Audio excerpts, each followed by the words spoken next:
São conhecidas inúmeras influências do legado árabe em Portugal e na própria língua. Calcula-se que tínhamos recebido do árabe mais de 600 palavras. Se recuarmos até ao século XI, encontramos o nome de um poeta-rei nascido em Beja. Al-Mutamid foi um importante mecenas da poesia e dos saberes. Há registros de que durante o seu reinado o número de ministros letrados excedeu o de qualquer outro rei antes dele. Voltado para as letras, estudava e elogiava publicamente na corte a qualidade poética dos versos satíricos que contra ele eram escritos. Alguns dos poemas de Al-Mutamid podem ser descobertos ou revisitados em música.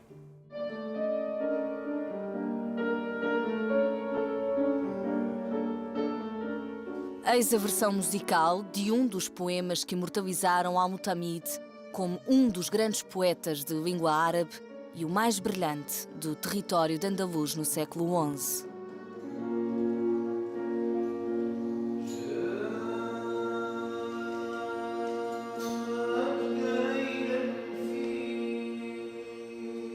É dedicado ao seu tutor Ibn Yamar. Até hoje se especula sobre a relação entre os dois.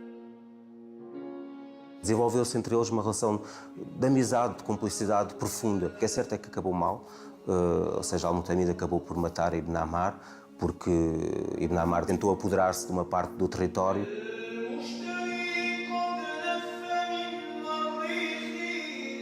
Um episódio de uma grande crueldade sentimental, porque obviamente que o amor que ele tinha pelo seu amigo não tinha terminado, não é?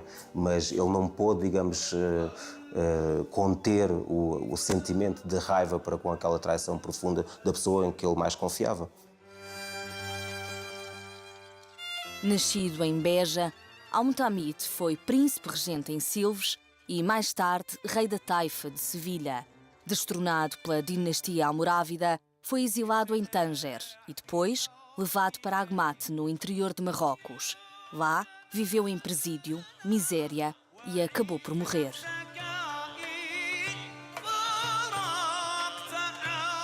Escreveu sobre tudo isto, da juventude auspiciosa, com poder e brilho, ao desespero do cárcere e até mesmo o seu epitáfio. É uma voz na primeira pessoa, ou seja, Al-Mutamid, porque era rei, porque era um homem poderoso, podia escrever quando queria e sobre aquilo que queria. Ele tinha, digamos, esse luxo, não é? Porque não dependia de ninguém, portanto, era o seu próprio mecenas. E isso é uma coisa particularmente interessante, porque é todo o relato de uma época através da vida de um homem.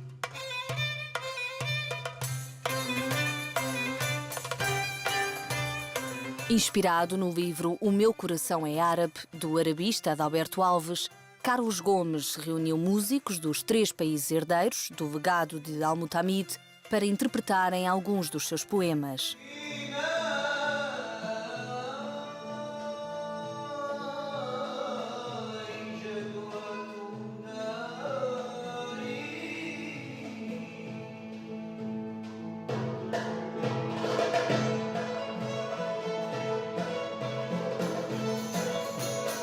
De Portugal, Filipe Raposo, Janita Salomé e Quiné Teles.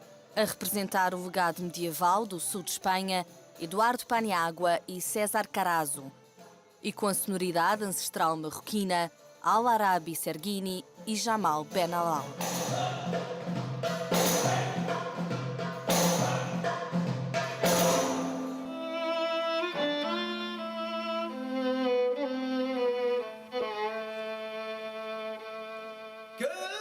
O poema, neste caso, é a matéria-prima na qual queremos trabalhar a composição.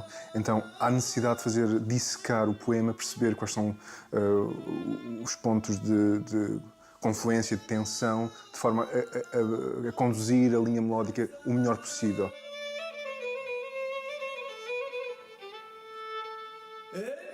Conseguimos reunir instrumentos, por exemplo, como um violino do período medieval, por exemplo, a fídula, que é um ancestral do próprio violino. Portanto, é um som débil, um som mais fraco.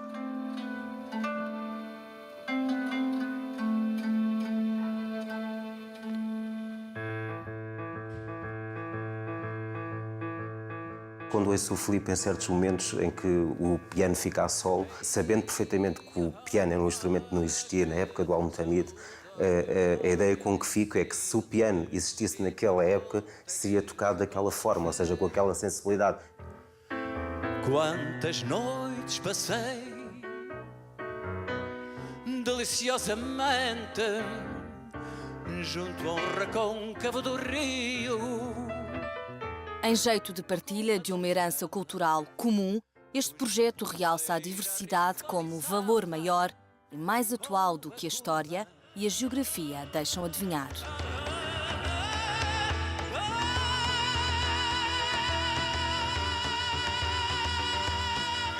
O Altamiro escreve praticamente há 10 séculos atrás como um artista contemporâneo. É como se estivéssemos a ouvir uma voz ancestral, não é? Sussurrar-nos ao nosso ouvido, não é? Os temas essenciais do ser.